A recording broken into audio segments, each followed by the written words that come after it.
오늘 우리에게 주시는 하나님 말씀은 출애굽기 40장 1절에서 16절 말씀입니다.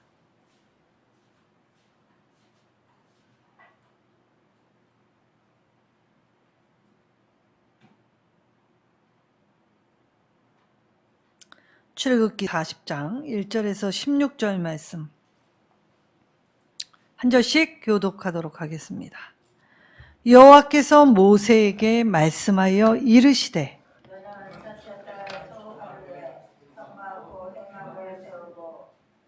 또 증거궤를 들여놓고 또 휘장으로 그 궤를 가리고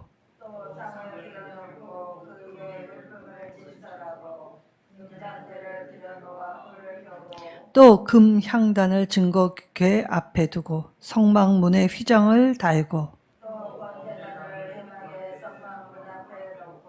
또 물두멍을 회막과 제단 사이에 놓고 그 속에서 물을 담고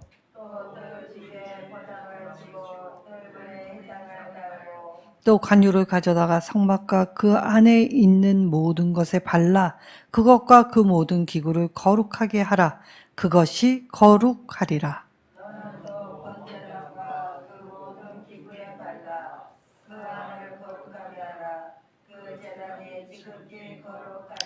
너는 또 물두멍과 그 받침에 발라 거룩하게 하고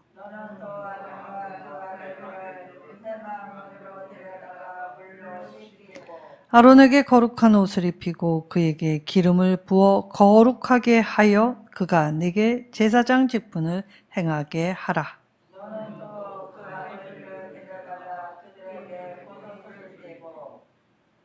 그 아버지에게 기름을 부음같이 그들에게도 부어서 그들이 내게 제사장 직분을 행하게 하라. 그들이 기름 부음을 받았은즉 대대로 영원히 제사장이 되리라 하시매 모세가 그대로 그같이 행하되 곧 여호와께서 자기에게 명령하신 대로 다 행하였더라. 아멘. 자, 하나님이 쓰신 시나리오의 주인공 바로 우리입니다. 자, 하나님은 감독이 되시고 우리는 삶의 드라마를 우리의 삶의 이야기로 저 하늘나라 이야기에 잇대어 이 땅 가운데 써 내려놓는 주인공들입니다. 자, 우리는 주인공들이면서 동시에 이 서로를 돋보이게 하는 존재로서 이 조연의 역할도 감당하지요.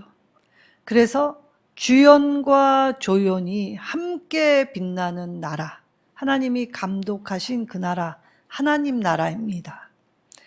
홀로 한 분이신 하나님 나라, 그 찬란한 영광 빛에 오늘 내가 내 생각을 살펴보고 분별하며 그분께로 향하여 가는 과정이 바로 설교입니다.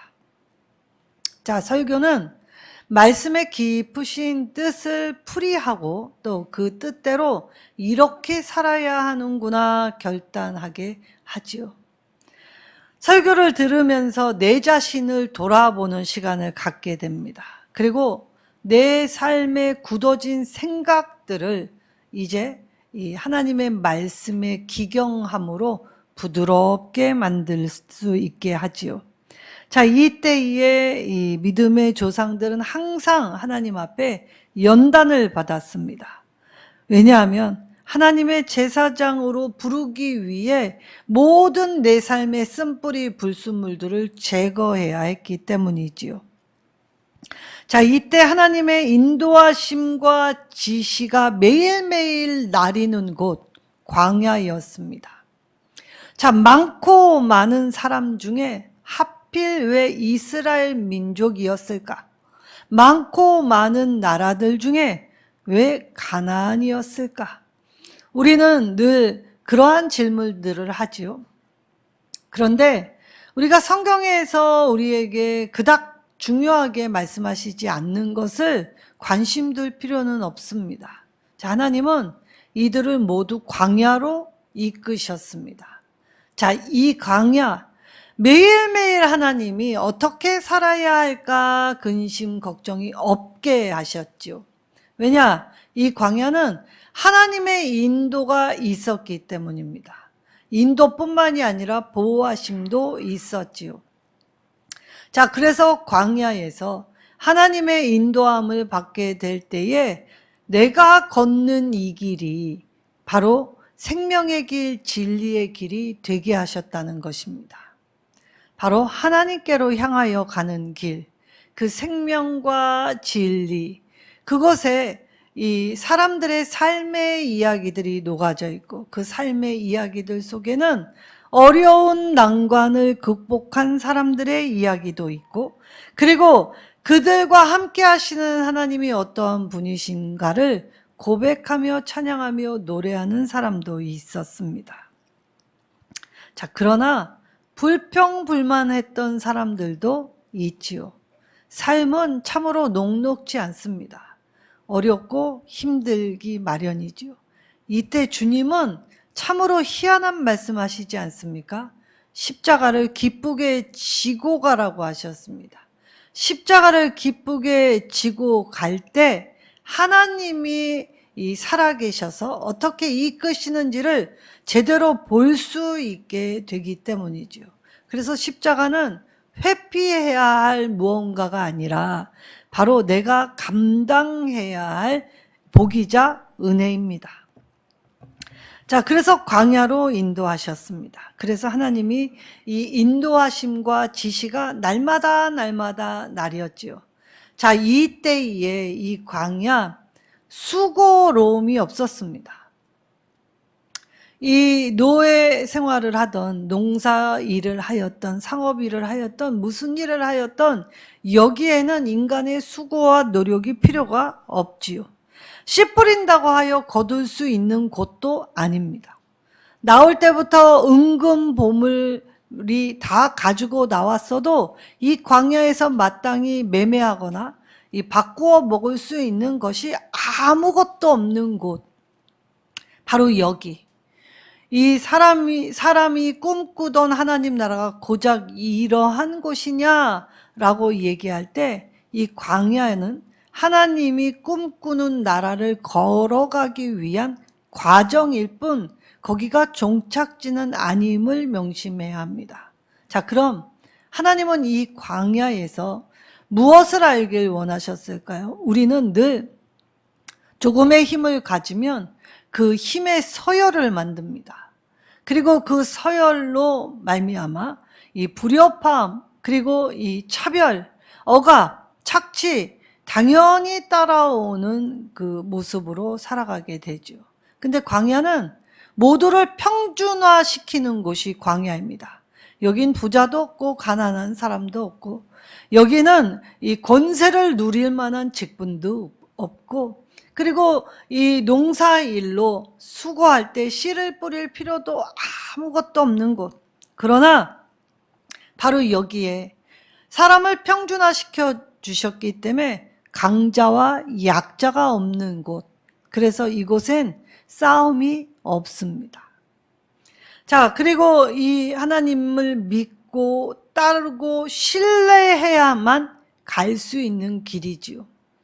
조금만 협착하고 조금만 이 힘이 들면 목이 타들어가는 갈증, 그리고 이 물이 없는 힘듦, 그리고 배불리 먹을 수 있는 것이 아무것도 없는 곳, 그리고 여기에 위험한 곤충들, 그리고 위험한 해충, 그리고 위험한 짐승들이 도사리고 있는 곳이 여기에 다 모여 있습니다. 종합선물 세트 같이 아무것도 없고 위험만 도사리고, 그리고 눈으로 볼 때 푸르름이 없는 간조한 땅, 사막 그 한가운데, 그리고 여기에는 생명의 이 빛이 도무지 보여지지 않는 이곳. 그런데 이곳에 가서야만 하나님의 음성을 제대로 들을 수 있었습니다. 자, 이때에 하나님이 하루 양식 만나를 내려주시죠. 그래서 수고하지 않아도 먹고 힘얻어 하나님의 인도를 받을 때 이 만족한다면 얼마든지 살 수 있는 곳이 광야였습니다. 그런데 만약에 이 하나님이 하루 양식을 나르게 될 때 거기에 인간의 탐욕, 욕심이 더해지면 어떻게 됩니까? 악취가 나고 썩어 냄새, 그리고 여기에 힘이 있다고 옆에 거 빼앗을 필요도 없지요. 그래서 많이 거둔 사람도 남음이 없고 적게 거둔 사람도 모자름이 없는, 바로 자기에게 하루에 일용할 양식이 넉넉함으로 주어지는 곳.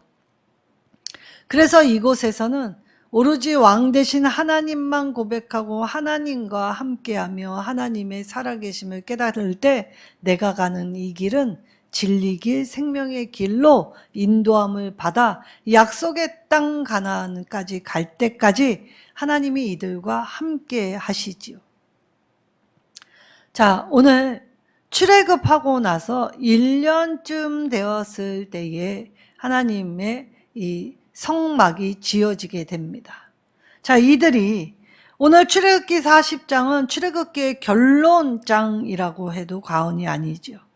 자, 성막을 세우라라고 말씀하셨고, 말씀하신 바 그대로 있어야 할 그 자리에 정해진 위치에 놓았고, 그 기물을 관리했으며, 그리고 그 기물을 두고 제자리에 두고 비품을 정리하고 성막 주위에 뜰 안에 있는 것, 바깥에 있는 것들을 구별하고 사용하는 기구와 사용하는 것들을 기름을 발라서 하나님 앞에 세워지는 모든 것들을 관장하는 일을 하게 됩니다. 자, 하나님이 성막을 왜 세우라 하셨는지를 먼저 살펴보아야 하죠. 자, 성막을 세우고 났을 때에 이들은 노예에서 첫 자유민으로서 이 노예 생활을 벗어난 후 이 새해 첫 시간을 하나님과 함께하는 시간을 가지게 되었습니다.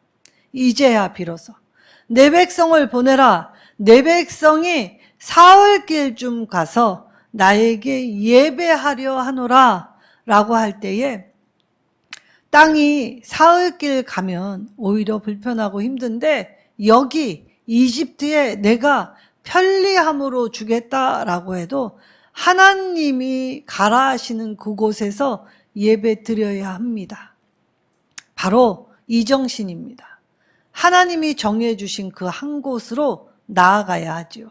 그런데 이들은 하나님이 정해주신 그 한 곳을 나아갈 때 이 노예에 찌들어 있었던 자기 생각, 그리고 자기의 이 모습들을 돌아볼 여력이 없었습니다. 그저 먹고 사는 일에 급급했기 때문이죠. 그런데 이제야 비로소 노예 생활에서 벗어났을 뿐만이 아니라 1년쯤 후부터는 이제 하나님이 원래 이스라엘 백성을 출애굽하시려고 했던 목적, 그래서 하나님 앞에 예배하는 성막과 함께 이스라엘의 새 출발을 의미하게 하셨습니다. 그래서 우리는 하나님과 함께 우리의 첫 시간, 그리고 처음 해, 그리고 우리가 마음먹은 모든 것, 처음 직장을 가지게 될 때, 그 직장을 옮길 때, 그리고 내가 새로운 일들을 경험할 때마다 하나님이 이끄시고 하나님이 늘 항상 함께 하셨다라는 고백을 하게 되지요. 그래서 우리의 삶의 모든 순간, 첫 시간, 먹는 시간, 쉬는 시간, 만나는 시간, 그리고 우리의 자는 시간, 우리의 24시간을 통틀어 하나님이 우리와 함께 동행하신다라는 이 자체가 매우 크고 놀라운 복이었다는 것입니다. 자, 우리는 하나님 앞에 설 때만이 그제야 비로소 내가 힘주고 있었던 모든 것을 피고 힘을 빼고 하나님만 바라보게 되죠. 그래서 내가 가지고 있던 걸 모두 내려놓을 때에야 하나님이 주시는 것을 받게 됩니다. 그래서 우리는 묻지 않아도 하나님 앞에 서면 저절로 깨달아 알게 되지요. 그러니까 질문할 필요가 없습니다. 이 땅에서 내가 반드시 이해 안 되는 이 일을 하나님 앞에 가서 물어보리라 라고 우리가 생각하지요. 그런데 실제 하나님 앞에만 서면 묻지 않아도 저절로 알게 되는 것이 바로 하나님 앞에 하나님이 우리와 함께 해주시는 복입니다. 내가 어디 가야 하는지, 무엇을 해야 하는지 그걸 아는 것만으로도 인생은 길 잃지 않고 방황하는 시간을 줄일 수 있지요. 그래서 성막을 세우고 난 첫 시간을 이스라엘은 이 성막과 함께 새로운 출발을 다짐하고 하나님과 함께 서겠다라고 결단했다는 것입니다. 그래서 이제 내가 누구와 함께 걸어야 하는지, 내가 무엇을 어떤 마음으로 하나님 앞에 서야 하는지 그것을 깨닫게 될 때 이들 안에는 이들의 첫 출발은 기대와 감격으로 가득 찼다는 것이죠. 자, 사람이 너무나 힘들면 종말이 왔다라는 표현을 종종 씁니다. 자, 우리에게 종말은 딱 두 가지밖에 없습니다. 내 인생사, 내 개인사가 하나님의 부르심 앞에 죽음을 맛보게 될 때, 그때의 개인적 종말을 맞이할 수 있지요. 그리고 예수님이 이 땅에 오실 때, 그때는 우주적 종말로 우리는 모두 이 종말을 맞게 됩니다. 그렇다면 오늘 이 성막과 함께 첫 시간을 함께하는 이스라엘 안에 이 하나님 안에 이 말씀과 힘과 능력과 사랑을 경험했던 이들은 이 미지의 땅 가나안은 두려운 땅이 아니라 기대와 설렘으로 가득 찬 곳이었지요. 그렇다면 오늘 이 말세 지말에 종말을 향해 다가가는 저와 여러분의 자세는 어떠하라고 하십니까? 기대와 감격으로 가득 차라고 하십니다. 내가 잘못 행하여서 벌 받을까 벌벌 떠는 것이 아니라 비록 잘못했어도 그리스도의 보혈의 피의 공로로 우리를 사셨기 때문에, 우리를 구원해 주셨기 때문에 우리는 이제 죄의 종이 아니라 의의 종으로 살아갈 수 있게 하여 주셨지요. 우리가 어떤 공적을 쌓아서 이 하나님 앞에 드렸다는 것이 아닙니다. 아무것도 하지 않아도 하나님 앞에 서 있는 자체, 하나님과 동행하는 그 자체로 우리에게 아주 큰 복이라는 것, 은혜이라는 걸 깨닫게 되면 하나님 앞에 선다는 그 자체가 우리에게는 저절로 깨달음과 저절로 큰 은혜의 감격, 기대가 가득 차게 될 때 이제 내가 세상 바라보고 세상에 매여 사는 게 아니라 세상을 바라보지만 하늘에 매여 하늘의 일로 이 땅에 이야기를 써내려 가기 때문에 세상은 우리를 보고 이 세상이 감당하지 못할 사람들이란 표현을 쓰는 것이지요.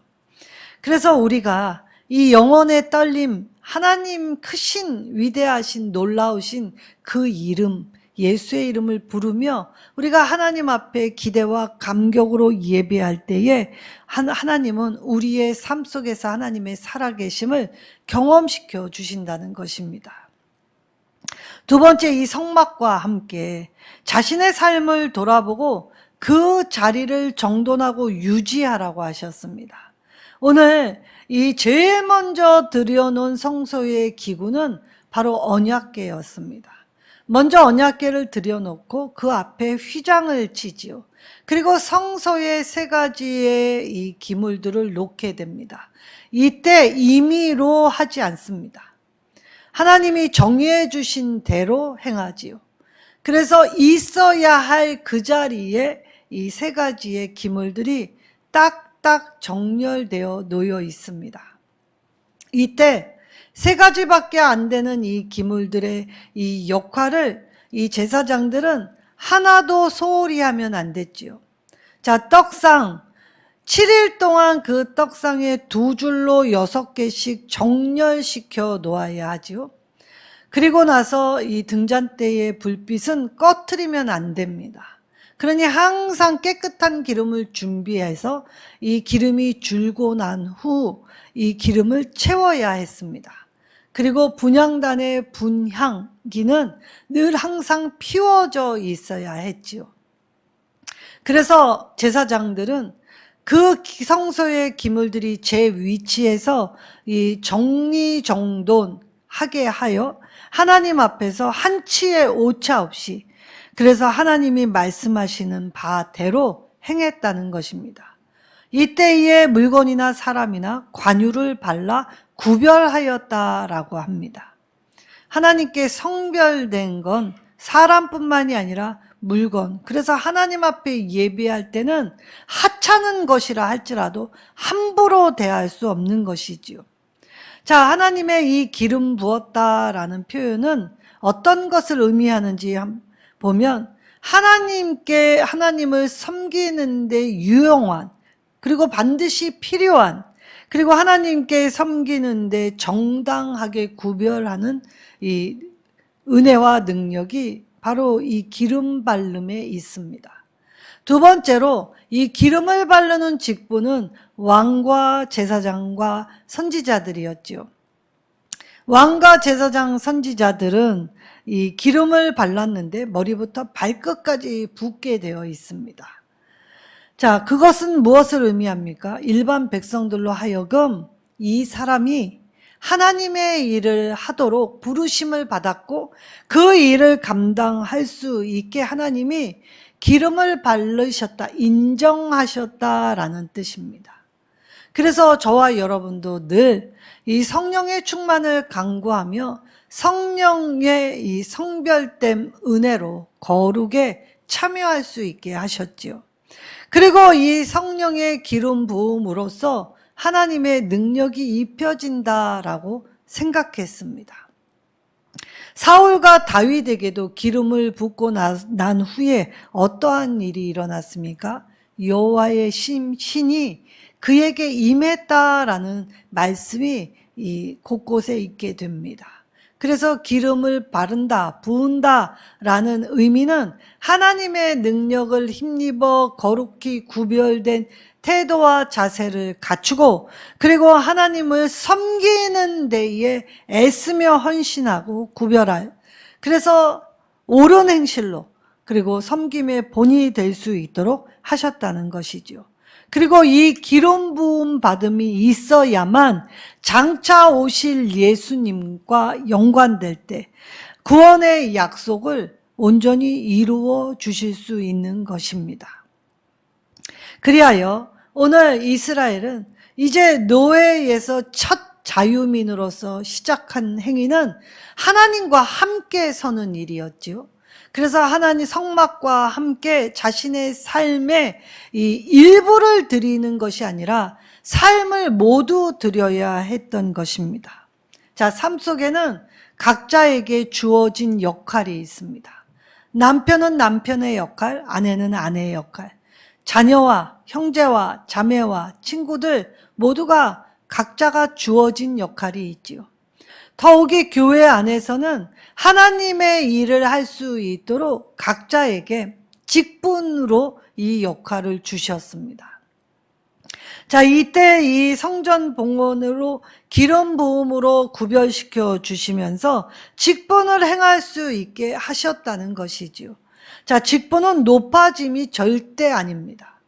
자, 우리가 일반 집사로 이 70이 넘어가면 실족하시는 분들이 있습니다.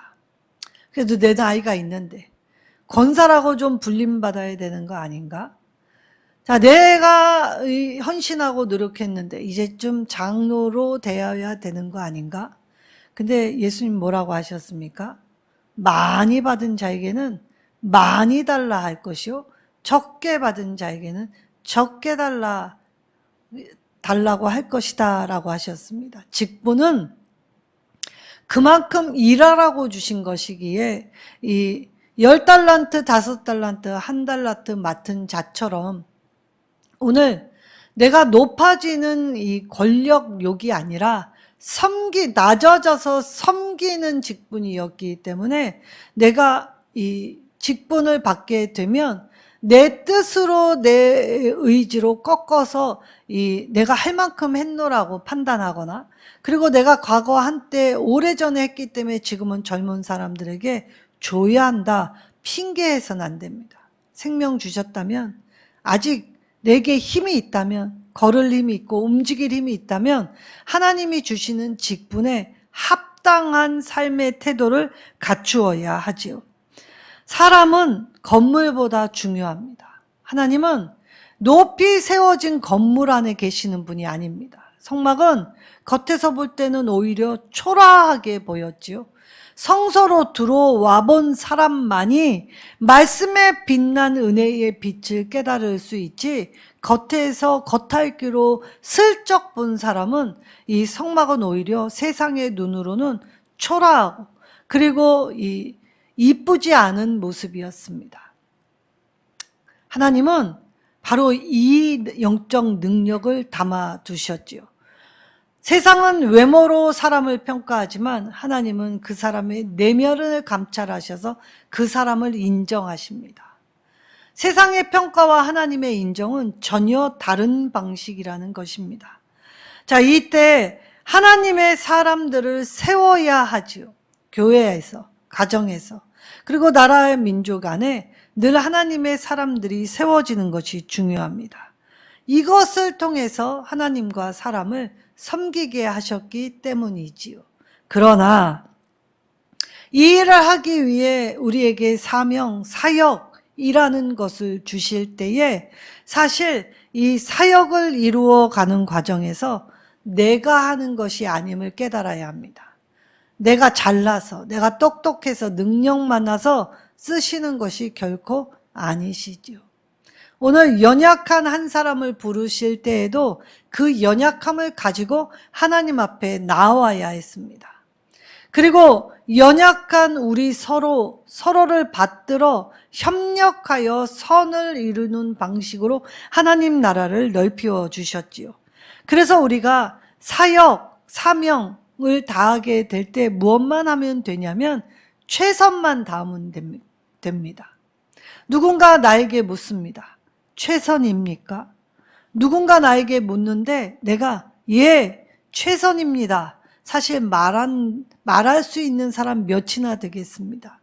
우리가 물으실 때 최선입니다 라고 말하기보다는 할 수 있었는데 하지 못한 것이 더 많습니다 라고 고백할 뿐이지요.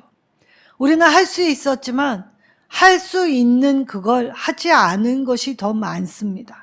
그래서 하나님은 오늘 사역의 자리, 사명의 자리에 우리를 보내실 때 힘과 능력, 똑똑함이 아니라 오히려 그 무능함을 자랑하고 그리고 연약함을 드러내고 하나님이 그 무능함과 연약함을 붙들어 어떻게 이끌어 주셨는가를 하나님을 전하라고 하셨던 것입니다.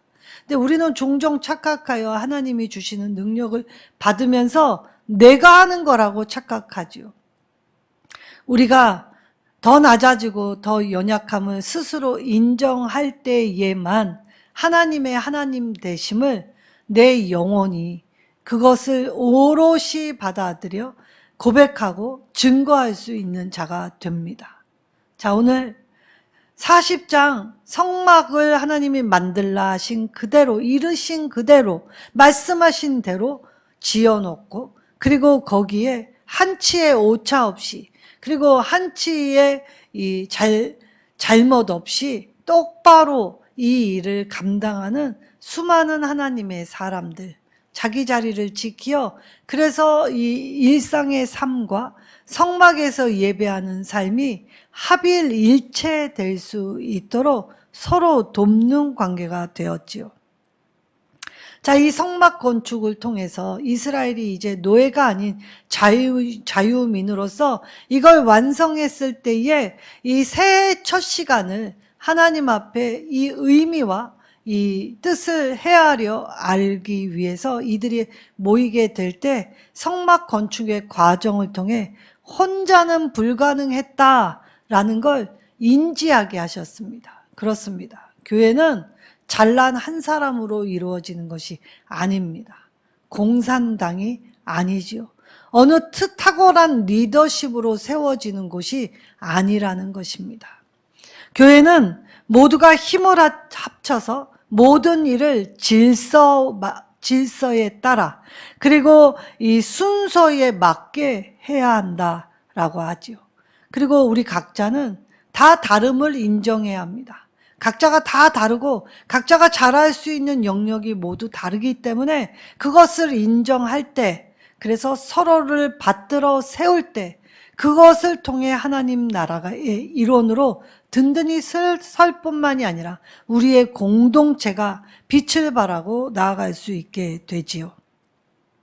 오늘 성막 봉헌, 하나님 앞에 이제 건물을 드린 것이 아니라 이 과정에 참여하게 하신 하나님의 은혜를 감사했고 찬양했으며, 그리고 이것을 통해 앞으로의 남겨진 삶의 시간 앞에 변치 않고 잊지 않고 늘 한결같이 하나님이 주시는 이 임마누엘의 복을 놓지 않겠다라고 결단했던 사람들, 바로 광야, 누구도 자랑할 것이 없는 그곳에서 너와 내가 하나됨을, 그리고 너와 내가 하나이신 하나님을 동일하게 고백함으로, 그래서 하나님의 인도함을 받게 될 때 하나님의 살아계심을 너와 나의 입술로 우리 공동체가 되게 하셔서 우리를 통하여서 높임을 받으시고 우리를 통해서 살리시고 우리를 통해서 회복시키시며 우리를 통해서 나누게 하실 것이라는 것입니다.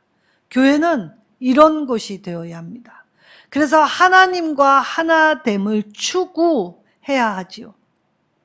우리가 앞서서 행하는 것 중에 하나님보다 앞서서 행할 수 없다는 말입니다. 하나님은 하나님의 때에 하나님 자신의 일을 반드시 행하시는 분이시지요. 그러한 하나님을 바라볼 때 오늘 내 작은 미비한 힘이 무에 그리 보탬이 되겠습니까? 그런데 하나님은 그런 노력, 그러한 작은 힘도 기뻐하시지요. 그래서 우리가 온 마음을 바쳐 하나님께 드림이 될 때 단순한 드림, 내가 돈을 드리고 내가 가진 것 일부를 드리는 것이 아니라 내 살아있는 역할, 내 용도에 맞게, 그리고 내가 하나님 앞에 살아있는 산 제물로서 맡기신 사명을 감당할 때 그때 나의 모습을 충성이라 인정하신다는 것입니다. 그래서 하나님이 쓰신 이 시나리오에 나는 주인공이지요. 빛나는 주연이면서 동시에 조연입니다. 나 자신을 돌아볼 뿐만 아니라 각각 남도 돌아보게 하시지요. 빛나는 주연과 조연의 역할을 내가 그 용도와 쓰임과 역할에 맞게 적절하게 하나님이 쓰심에 합당한 삶의 자리가 되면 나도 빛나고 너도 빛나고, 그래서 우리 모두가 하나님 가슴에 아름답게 빛나는 한 사람 한 사람이 된다는 것입니다. 오늘 하나님이 감독하시고 우리의 삶의 이야기를 통해 하나님이 진두지휘하실 때에 우리의 삶의 이야기의 결국은 하나님 나라의 일원으로서 믿음의 승리를 거머쥐게 하신다 약속해 주셨습니다. 우리도 이스라엘 사람들처럼 새해 첫 두, 첫 시간, 그리고 우리 하루의 첫 시간, 그리고 내 삶의 모든 시간을 하나님과 함께하는 놀라운 복이 있는, 복받는 기름 부음, 기름 바름의 사람이 되어 구별되어 거룩한 하나님 나라의 제사장으로서 사명을 감당하셔서 최선을 다할 때 결과는 하나님께 맡기고 하나님 주시는 영광에 참여하는 한 사람 한 사람 되시기를 예수님의 이름으로 축원합니다.